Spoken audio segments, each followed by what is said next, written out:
Dream Mirror, more like, holy shit, what happened? Dream Mirror just got an insane buff in Chaos Impact, and so in today's video, I'm gonna go over each and every new Dream Mirror card, see how they interact with the deck, and explain why Dream Mirrors are crazy right now, but not necessarily tier 1. Phantasmos the Dream Mirror Fiend is a level 4 light beast warrior effect monster with 900 attack, 1900 defense, and the following effect. If this card is special summoned by the effect of a Dream Mirror monster, you can target one level 8 or lower Dream Mirror monster in your graveyard, except Phantasmos the Dream Mirror Friend, special summon it in defense position.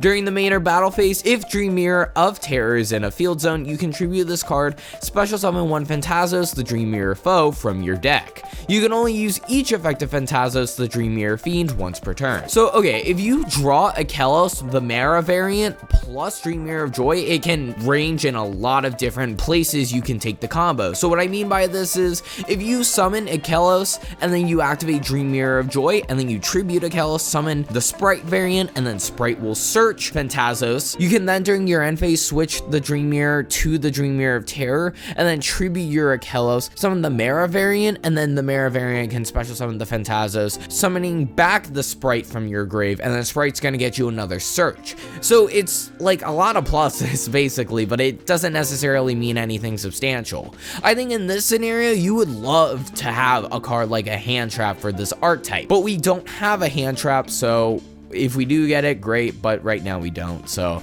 I wouldn't recommend going for that combo specifically in this route. Phantasmos the Dream Mirror Foe has the same effect, except when it's special summoned, you can attack directly with it. It's not really like the greatest effect ever, but the main substance with this is that it can tribute itself to summon the Dream Mirror Friend, and then Friend can summon back the Dream Mirror Foe from grave, and then you can technically overlay for a rank 4, so it's not bad there, but you want to do more than just that. This archetype actually got a fusion monster, which is quite interesting, because it's not like the central focus of this support, which I'm really happy about.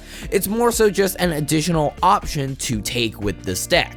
So, Aneros, the Dream Mirror Urkling, is a level 10 light fairy fusion effect monster with 3000 attack, 3000 defense. It requires 2 Dream Mirror monsters with different attributes, and it has the following effect. While face up on the field, this card is also a dark attribute. You can only use each of the following effects of Aneros, the Dream Mirror Urkling, once per turn. If another monster you control is tributed, except during the damage step, you can target one card on the field, destroy it. If this card in its owner's possession is destroyed by an opponent's cards, you can special summon one Dream Mirror monster from your graveyard, except Aneros the Dream Mirror Urkling. I actually think this card's really strong. So it's a 3k body, its attack and defense are 3k, so I think that's relevant. While it's not like the most like, oh my god, this card's insane type of card, it's just an additionally good card to play in the deck. You're already gonna play 3 Dream Mirror of Chaos, which is the new fusion spell, which I'll get to in a little bit, and then you summon Aneros by banishing materials from the grave, and then Aneros is just gonna be like, oh, I'll tribute something and I'll pop something. This card over time will gain you a lot of value. I think it will take some time to get going with this card,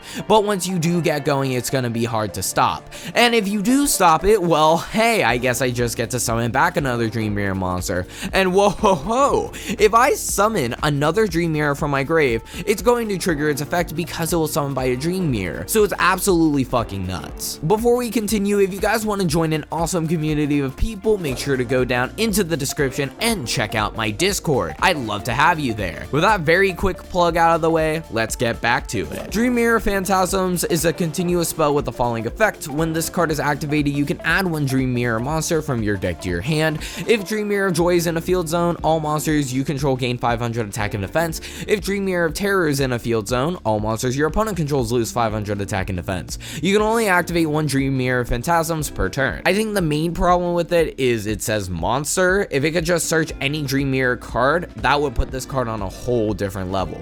But we're not at that point, so yeah, it's not like the biggest pile of shit, but it helps you see a Kalos, which is good and all, but it's not like you need to see a Kalos in order to win the game. So I don't know. I mean, you're obviously gonna play it, but like, I have mixed feelings about this. Dream Mirror of Chaos is a quick play spell card with the following effect. Fusion summon one Dream Mirror fusion monster from your extra deck using monsters you control as fusion material. If Dream Mirror of Joy is in a field zone, you can also use monsters in your hand. If Dream Mirror of Terror is in a field zone, you can also banish monsters from your graveyard. You can only activate one Dream Mirror of Chaos per turn. I think the unfortunate part about this card is it lumps the fact that you need Dream Mirror of Joy and Dream Mirror of Terror to gain other consistency methods of fusion summoning. I think that's pretty mediocre. The fact that you can just banish your materials from grave instead is honestly really good. Dream Mirror Hypnagogia is a normal trap card with the following effect. Choose one Dream Mirror of Joy and one Dream Mirror of Terror from your hands and / or deck, and place one in your field zone and the other in your opponent's field zone face up. You can only activate one Dream Mirror Hypnagogia per turn. First off, I know I fucking butchered that, don't you dare comment about it. But like, in all actuality, this card's not bad. It puts both field spells on the field, meaning you have all effects at all times. That's insane. And if it's the Dream Mirror mirror match, well, it gets pretty freaking weird, I'm not gonna lie. Basically, there's not much to explain here. It's just a consistency enabler for the deck, but it is a trap card, making the deck slower inherently, but it's also searchable off a trap trick. Oh, and actually, one cool thing about Hypnagogia is if you activate this when your opponent activates a field spell, you're gonna place it in your opponent's field spell zone, and then the field spell is just not gonna resolve. So it's actually pretty cool in that sense, as it's a quote-unquote interruption. Dream Mirror Onoromancy is a counter trap with the following effect. Activate one of these effects when your opponent activates a spell / trap card while Dream Mirror of Joy is in a field zone. Negate the activation, and if you do, destroy that card. When your opponent would special summon monsters while Dream Mirror Terror is in a field zone, negate that summon, and if you do, destroy that monster. You can only activate one Dream Mirror Onoromancy per turn. I mean, realistically, you're gonna have Dream Mirror of Terror on your opponent's field because Dream Mirror of Joy is better on your turn, but Dream Mirror of Terror is better on your opponent's turn. So Dream Mirror Onoromancy is usually gonna just negate a summon, which, even though you're not negating a spell and trap, that doesn't matter. In a matchup where you know you need to negate a spell and trap, you can just switch to Dream Mirror of Joy during the end phase regardless, and so then you can negate the spell and trap like an engage. Onoromancy, 100% a good card, not much more needs to be said. Okay, now that we've talked about each card, let's talk about the archetype as a whole. So I think the support's obviously insane for the deck. That's why I titled this video Dream Mirror is crazy right now, because it's fucking crazy how good the support is. Does that make it tier 1?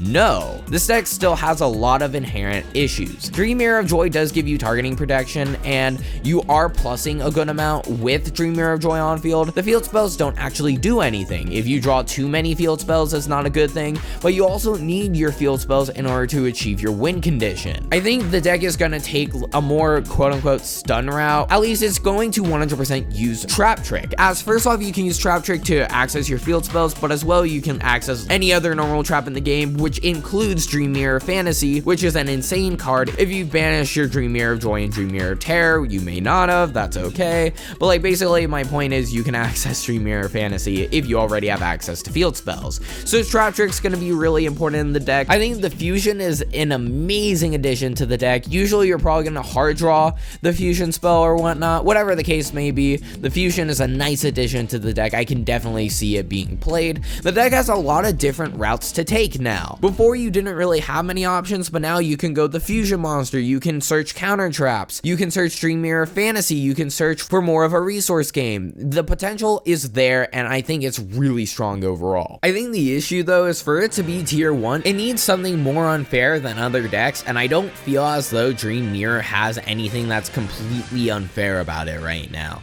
Sure, there are really good cards in the archetype, but if I'm just summoning a Kella Sprite and getting its effect to search a card, what substantial thing does that get me? This deck can play cards like Diabolos, which is pretty good, but at the same time, that doesn't make it enough for the deck to be like really good. You could argue that Salamangreat doesn't have anything unfair about it, and while that's true at first glance, you also have to think about it in terms of, oh, well, I'm getting a +4 in terms of my hand and field, but then you also have to consider now I'm getting grave follow-ups as well. So basically, my final stance is I think Dream Mirrors are really good, have gotten really good support, but it's just not enough to put it over the edge.